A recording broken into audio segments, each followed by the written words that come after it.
guys, welcome to another episode of RoadFS Detail Memoirs, trying to keep our stuff together. It's the hurricane edition, and in all seriousness, we want a big shout out to everybody that's in Florida, knows somebody in Florida, or has been affected by that. We know a lot of people. I can't name them all, but I know that Nathan Warren's down there with a real heavy heart this morning. So if you can do something to help somebody out in Florida, let's do that. Let's all pull together and try to help out our brothers and sisters down there and make sure that they're all safe. Yeah, our hearts out to you guys. It is not fun being in a hurricane. I've been in two of them. Yeah. So our hearts out to you guys. As you guys know, I'm Jody. I'm still Rod. Still Rod, and we're super excited. We have a gentleman that I met at Nathan Warren's training class there in where were we? Indianapolis. Yep. In Indy. And met Kirk Evans from Pro Auto Detail, and I just love the conversation with you. And I'm like, we got to have him on the show. So awesome, yeah. Welcome. Well, thank you. Yeah, it's a humbling experience. I've got a lot of people outreaching to me and messaging me, so it's cool. It's great.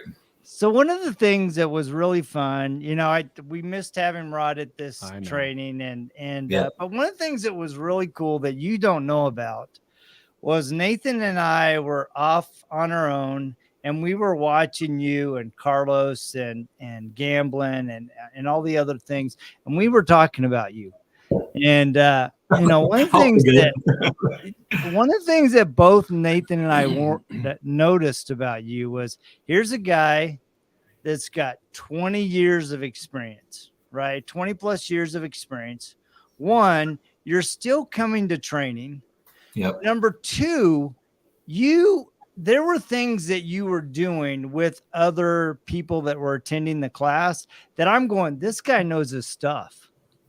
Right. And to have the humility with your years of experience to be teachable to me was really awesome. And it really impacted Nathan as well. It's like, that is the sign of a successful businessman. That's a sign of a successful man who's recognizes that he's continually growing in the process. So little kudos to you, but number two, why do you think it's so critical to keep that aspect of your business going? Well, I tell you what, a lot of it has to do with the networking. And as human beings, we all like to be rewarded at some capacity. So we like to be recognized and validated with our experiences, because when I started, there wasn't any training. There wasn't any kind of guidance. There was no mentors in my area, at least. And I'm excited to see the development of the industry and the training that we have now and be able to go to these things and how beneficial it is. And I get excited to see these younger kids come out here, go to this training and learn something. And I'm kind of passionate about it too, about teaching and passing on that torch.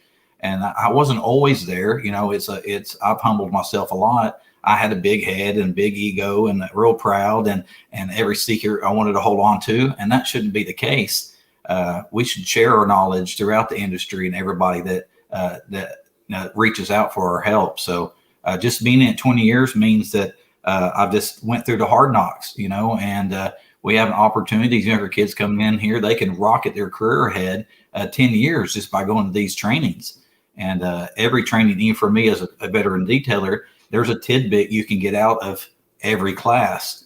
That you can learn a little bit to tweak a little bit. And I don't agree with all the teachings necessarily, but I have to remember that I'm not just starting advanced techniques or something that you have to work up to.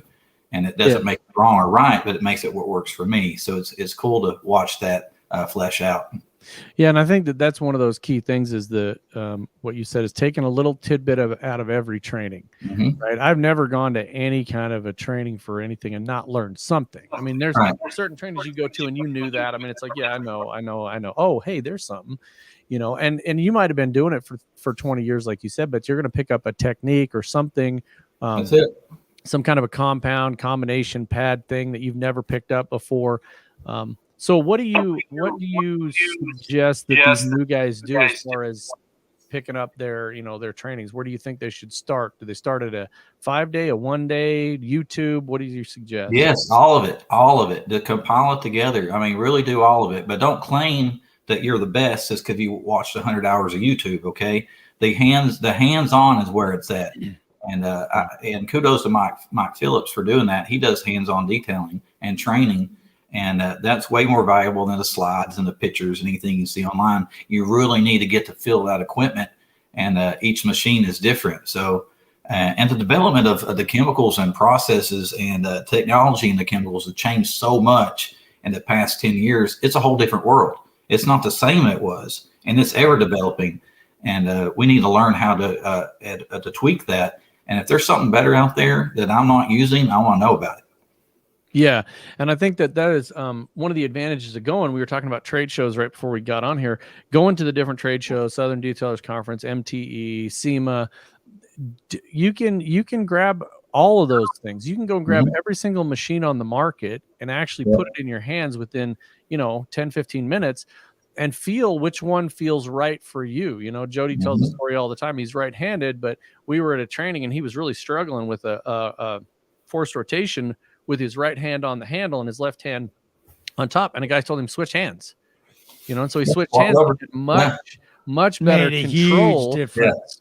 And I think that's the key, is getting your hands on it. But if you've got your hands on one and then 6 months later you put your hands on the other, the memory isn't there. Just go do it all at the same time. And the training we've got, like in Nathan Warren's training, we had hoods there out of a junkyard, and you could really experiment. How far can I go before I burn the paint? I even demonstrated as we were buffing. I took a rotary on an edge. So an edge is the thinnest part of paint. And Jody, you remember that? And I hammered down on that. Smoking. Yeah, that thing started smoking before it did anything. I mean, there's some telltale signs that lets you know that it's about to happen. But it's way harder to burn through than people think. It's something that you can work with, you can experiment with, and don't be scared, but some guidance will help. Will go a long way. So. Yeah, and I think that's a main thing is actually do go burn through and see what it feels like and feel all those things. We were at the RoadFS Training Center and Todd Helm tried to burn through a hood. Yeah. I mean, that hood, I think it was an aluminum hood. It was a Honda. It was warping. It was so hot and you could watch it and it was popping and warping. And it's like, yeah, if you're getting to that point, you're already too far gone. And so I got to get the spot out, man. Yeah. Well, the scratch is gone, but the hood does this now, I saw one. I literally saw a real post, and the guy's like, there was this little black spot, and I kept polishing. It just kept getting bigger, I don't know what it is. And somebody's like, you burned through the paint about 30 minutes ago. I'm leaving my signature on this. That's right. That's it. Yeah, I'm signing this hood right here. So that's right. You wanted that patina look, right? So we're going to do that everywhere. So hey, this ceramic right over that's a new look what we're going for. So what's the biggest change that you've seen? I mean, you've been in the industry a long time. What's the biggest change that you've seen that you think is the most impactful for a business owner? I would have to say the development of the training. Actually, I'm going to lean back on that because the biggest change in the industry is the availability of the right information. The problem is the information has been out there, but it's been so convoluted, and a lot of the facts are just a matter of opinion. And once we get a congruency together and we start to say, okay, this is the accepted vernacular, this is the process here, and as a group and industry grows to that, we can say, okay, that's important. This training is important. We need to know this is the right way to do it. It's not the only way. It's just a way. And then you got to develop your own system. We're different individuals or different people. So as we grow and learn our own thing, we've got to take, okay, that's training. That doesn't work for me, but this does. And then the development of new chemicals, man. The chemicals have come so far. I can't even tell you. And me starting with, we did volume. I mean, at our highest, we did 600 to 700 cars a month, and we had 50 men on staff. So you can imagine, trying to train those, and it was dealership, hard to keep quality up. It just wore on me. It took time for me from the balance, as everyone says. It took time away from my family. It took time away from church. And my business was my God, and I had it all out of order. So that was important to me, that balance. Yeah, and I think that's an interesting one. there's a lot of different ways to do it. And what works for you might not work for somebody else, and what works for somebody else might not work for you. And I think the key to the chemicals and the the processes and the machines is it's not a matter of I got this one process and it's never going to change. It's I got this process, it works for now, and it is going to change because next year there's going to be another Tesla paint or another Chevy Silverado paint, and it's going to have a different to it, and that combination isn't going to work. You got to figure it out. So I think that's the thing is always accept that you're going to continue to learn. You don't always have it down. You know, just it's the same thing with us with our software. As soon as we think we have it down, somebody throws a curveball in there, then we got to change everything. So that's just how it works. I mean, we know, and you got to be able to overcome it and ride those waves, right? It's not, we're not standing on the beach looking at the water. You're in the middle of the water and you're trying to adjust to the waves. Yeah. Well, you know, go ahead. Go ahead. No, go ahead. Well, for example, when I first started paint correcting, it was the rotary only. That's the only thing out there. And when all these new tools hit the market, I'm like, nah, I'm not doing that, you know. And finally, I picked one up and I found value in each one of them. I said, hey, there's a purpose for this. I thought they were slow and cumbersome, you know. I just didn't like them. But the quality improved, and learning the different piece of equipment and the purpose behind them really rocketed me forward. And then I could train that. It's easier to train my guy that came into work, said, okay, let's start with this machine, and then we'll get to the rotary with different things. So there's a purpose for each piece of equipment. Yeah. And I mean, I think part of that is just the familiarity, right? I mean, I started in the same world as you did. It was on the edge, grab that handle, bend it, and go, man. And don't push too hard, or you're going to be at that end of the car soon. So, but when you I've rocketed a few side lights off of BMW, I'm not gonna lie.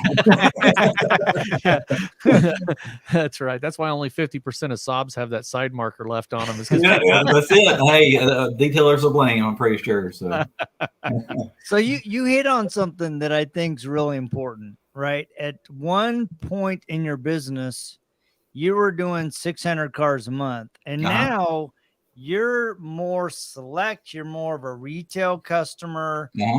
How did you come to that decision, and why was that such a critical pivoting point for your business? Well, for me, it was a personal catastrophe that happened in my life that forced me to make a change, and I had a choice to make, and my family ultimately became first.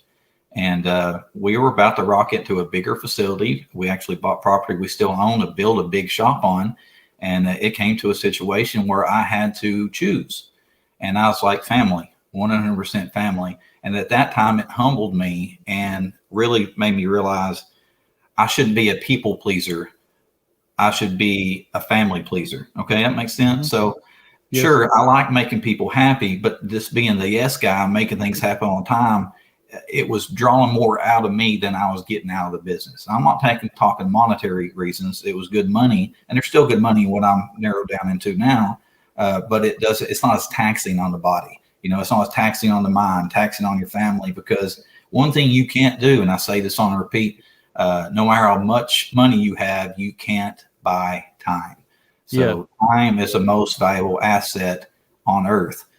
So balance that. If you want to be successful, real success is being there for your family, having that time, and showing up at everything for your kids, and be a support system for your family. That's important. Yep, absolutely. I think a lot of people lose that because there's a lot of I'm going to call them leaders, but with air quotes, leaders that are out there telling you, man, you got to get up at 3 a.m. You got to grind, baby, grind. You got to kill it. And you look at these people now, and they're not doing that. No, they're doing something different. That's a short-lived life right there. And I hear it a lot. That's what I'm saying. You can get a lot out of it, but what are you getting out of it? Money? What does that do? I mean, does that make you happy? Right. No, it doesn't. I think that's a false thing, and people put that out there because I feel like even in the detailing industry, it's not only the detailing industry, but we put on a false face and we want everybody to think, you know, oh man, we're multiple six figures every single day. We're killing it. We're crushing it. And then when you talk to somebody in their personal life, and I had a personal experience with somebody, a very, very successful detailer, and we went to their location and we had a situation, they high-end cars, beautiful facility, all the stuff. We had to go pick up this person's personal car. And we got to the place where we were picking it up because they were having something done. I can't remember, windows tinted or wheels or something. Anyway, and it was just a regular Joe car, right? It was just a regular, just 4-door sedan. And the person was embarrassed. Yeah. And I was like, why are you embarrassed? And I was like, I know why you're embarrassed, because you put on a front that everything it's all high and stuff. Don't be embarrassed, man. That's life. That, you got kids, you drive a 4-door sedan, you pick up your kids, you might have a minivan. It doesn't matter. You have to be real with yourself and everybody else, man. You can't show out there that you're just the Ferrari guy. That's not realistic. Well, as soon as you make that shift of trying to please everybody that you don't even like or don't like you're trying to please everybody else. You make that shift, putting your family first, and all of a sudden you just want that stuff for your family. You don't want that flashy anything. You want your son, you want your daughter, you want your wife to have those things. And when I made that shift, it was humbling. It's like I always put me first, and I became I wasn't my best person at that time, and I was growing. And once you start putting people first, family first, and not yourself, it changes the whole dynamic of your business. And then you see the light; it's more rewarding. Otherwise you're just drowning away into this ever-ending tunnel that you're making everybody happy, but you're miserable. So and I think I always look at the analogy of sitting on a porch somewhere in a rocking chair with way more gray hair than I already have. At the end of this, you're going to talk about the life experiences you have and this time you had with your family and vacations you went on. You're not going to talk about, man, I was killing it this one time. I polished a black car. Nobody cares. And you're not going to care when you're at 90 years old. It's all about, and if you're not a decent person, I look at it and go, you're not going to get there, right? The happiness is you're giving yourself permission to be happy about your life and where you're at and the journey to get there. And everybody has a journey. Everybody's somewhere in that plane of, where you want to be and where you have been, or maybe you're exactly where you want to be, but you got to be happy with the whole journey. And if you're not, then you're just killing yourself and you're miserable.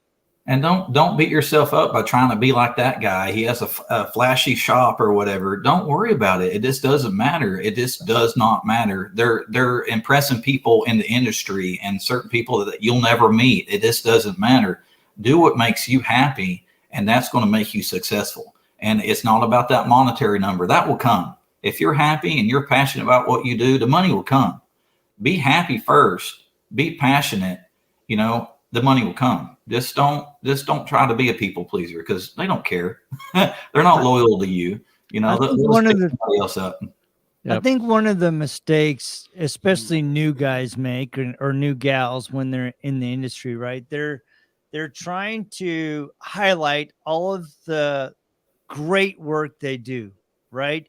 But they're not putting the work in behind the scenes. Just like you came to Nathan Warren's training, that's behind the scenes work. And it really has impacted me thinking about it this week, because my son, Devin, is going to be the introduction act for Lauren Ruth Ward in Seattle and Boise, right? And I've been to Devin's concerts, and he's really talented, right? But this past week, every single day, he has spent hours and hours practicing to be the opening act. Yeah. And I've listened to him. Oh, shoot, I don't like that. And then he's rearranging it. And then he got it all lined up. And he's like, oh, I got too much music. What can I cut? Where should I cut? And I think a lot of business owners, they're not doing the behind the scenes stuff, not only on their skills as a detailer, but their skills as a business owner.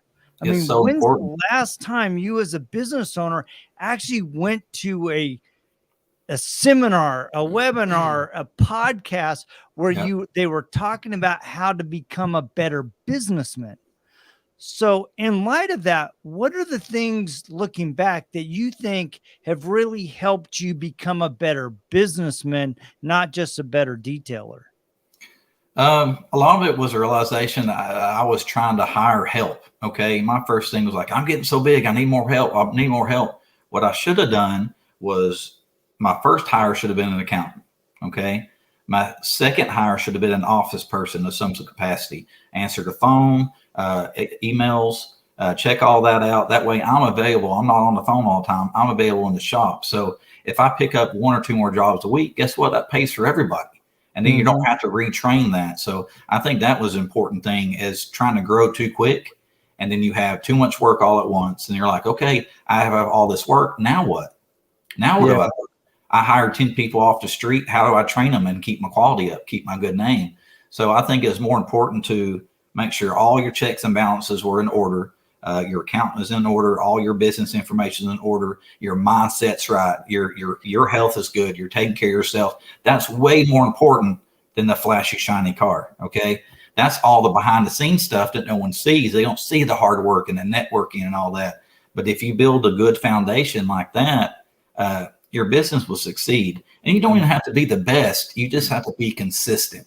And I tell that all the time. I said, I use an analogy. I say, okay, you go to McDonald's and get a hamburger, right?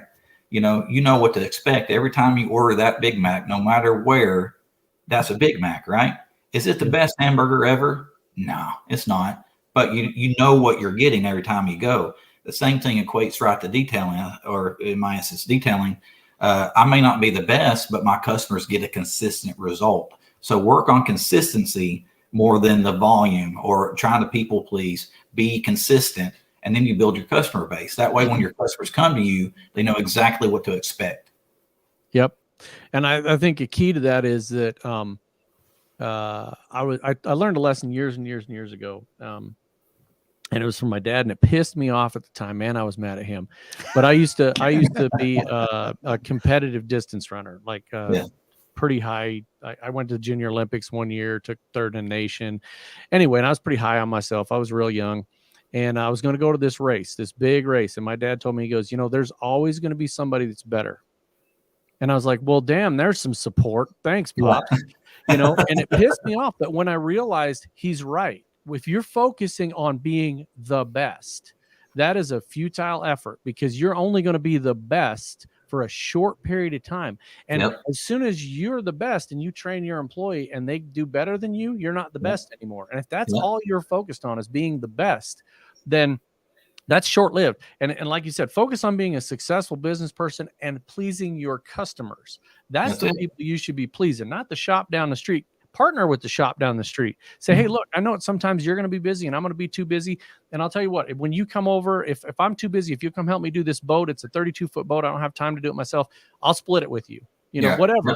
Partner with those people. That makes you a better business person. And again, like you said, focus on what's really important. And what's important is your family and keeping your business going. I know people that have killed themselves, like you said, to have 50 employees. And they said, I was making less money than when I had 10 employees. And I was doing work. We're doing better work when I got 10 than when I got 50. So, And then when people didn't show up, guess who was working till midnight or after?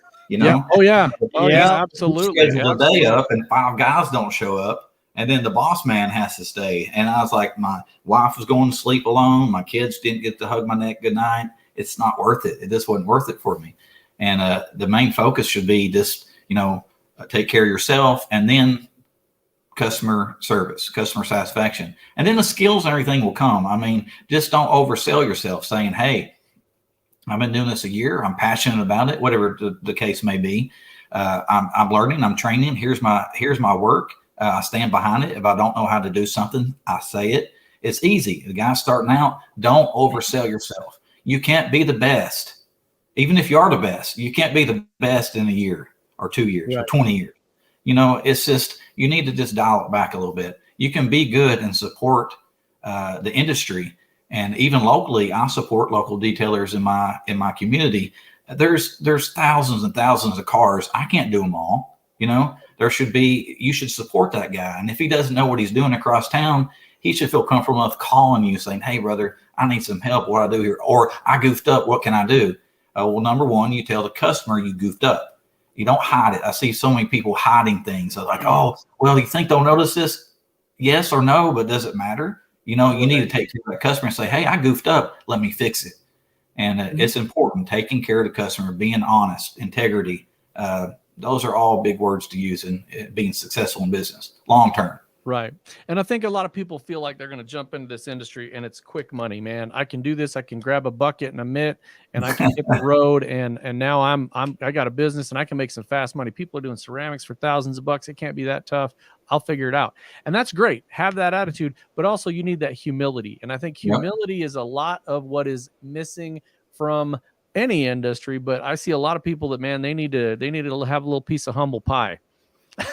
Well, because every car is not the same. I mean, there's so many tricks that you learn how to do. You could knock 10 cars out of the park, and then number 11 will come in that has all kinds of issues you have no idea how to fix. And you can't be the best until you mess up. You know, and mess up. There's a here in town, Sydney from iWash Detailing. We talked to her one time. We were at a shop, and she was talking about a car. She's like, this car, I was literally in tears. I called 3 different people to try to figure out what to do. This car was just kicking my butt. And I think the important thing was when I heard that is she called 3 different people about this car.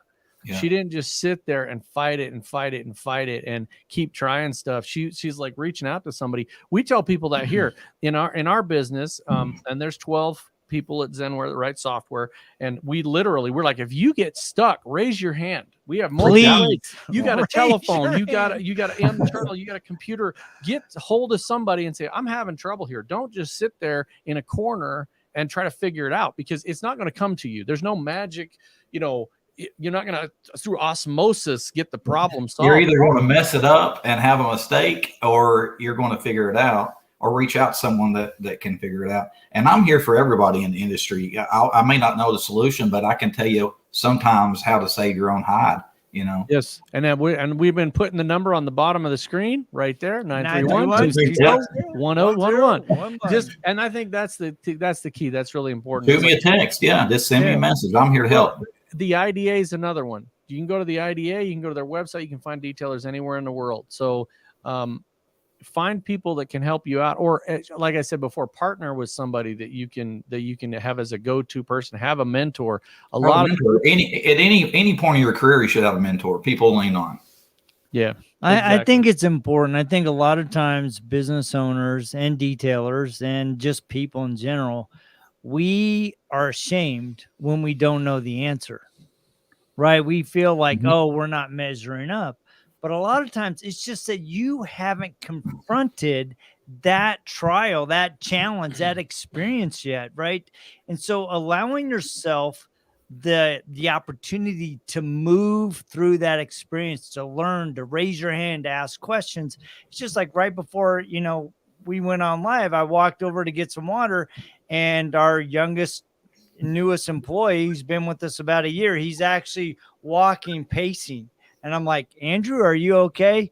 He goes, well, I'm just thinking through something. I go, ask Curtis or Spencer. They're here to help you, right?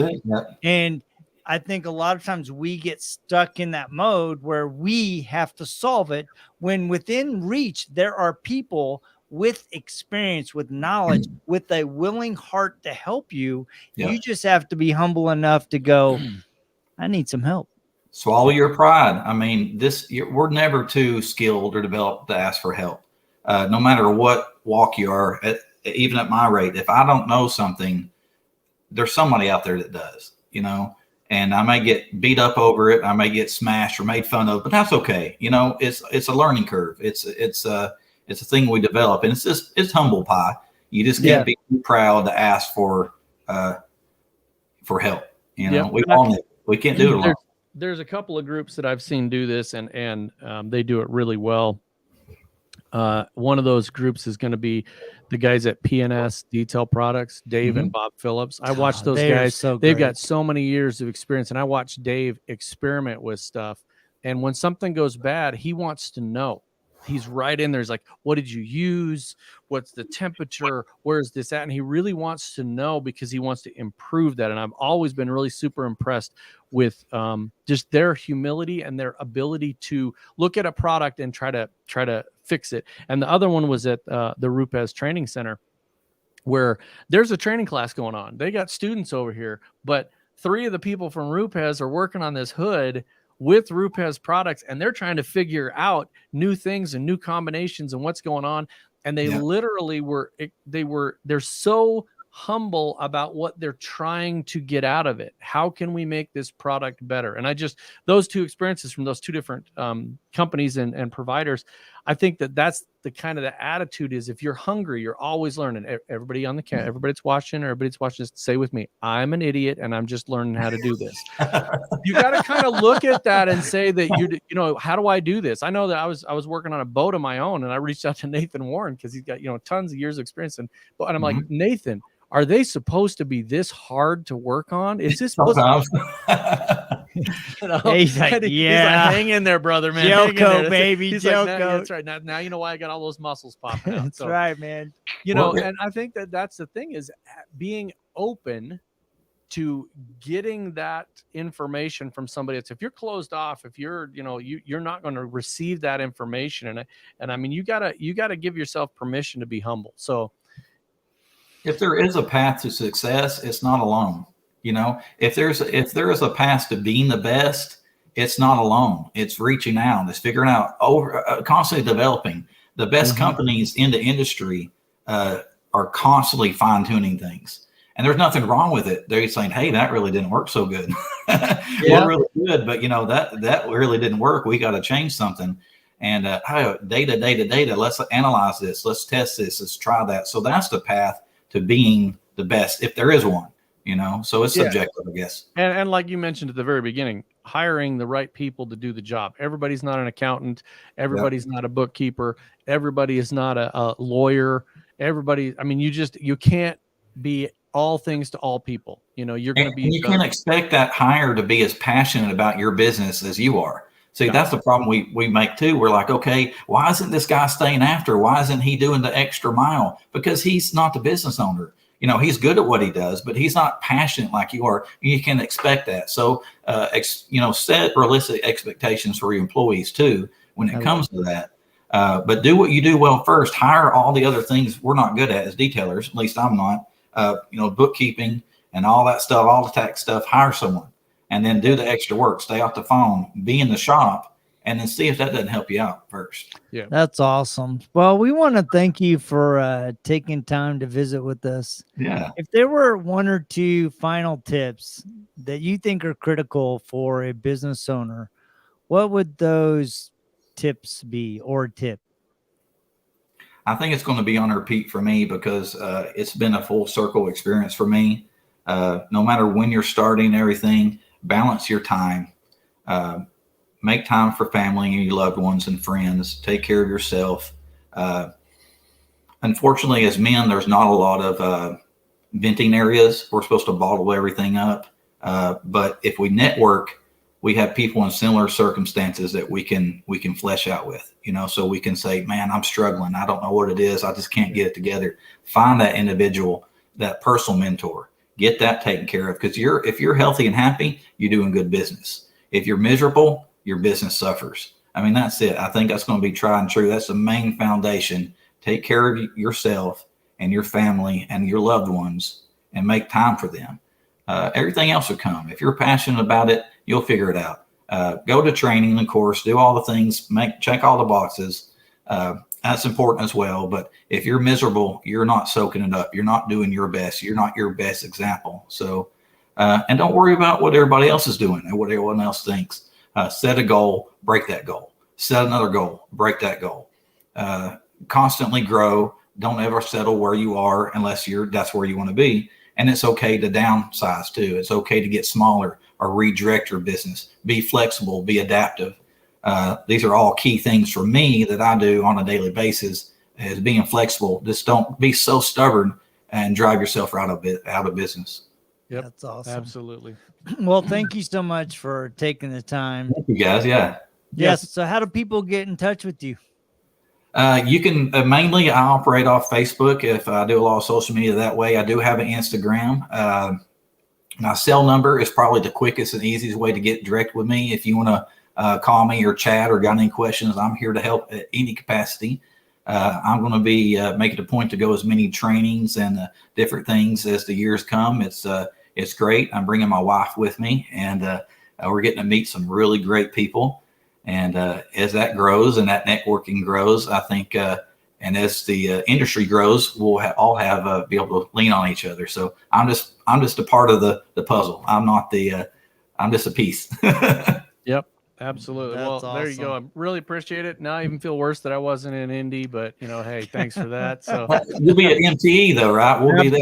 Yeah, Absolutely. we'll be at MTE. We're gonna be at so. MTE. We're be at SEMA. In So fact, if you go to Mobile Tech Expo registration page and use RoadFS 15, you will get 15% off instead of the 10% for the friends code. So use RoadFS 15, and we're really excited. What's that? I said, spread the word. Everybody come to MTE. If you haven't been to an event, come to an event. If you want to grow your business and your mentality, come to something. And it'll change your mindset. It will just re-spark something that's been dormant. So we all need that as humans. So absolutely, that's awesome. Well, thanks so much Kirk. for joining us. Yeah, we will check you guys same time, same bad channel. Just love you guys. Thanks, man. See ya. See ya.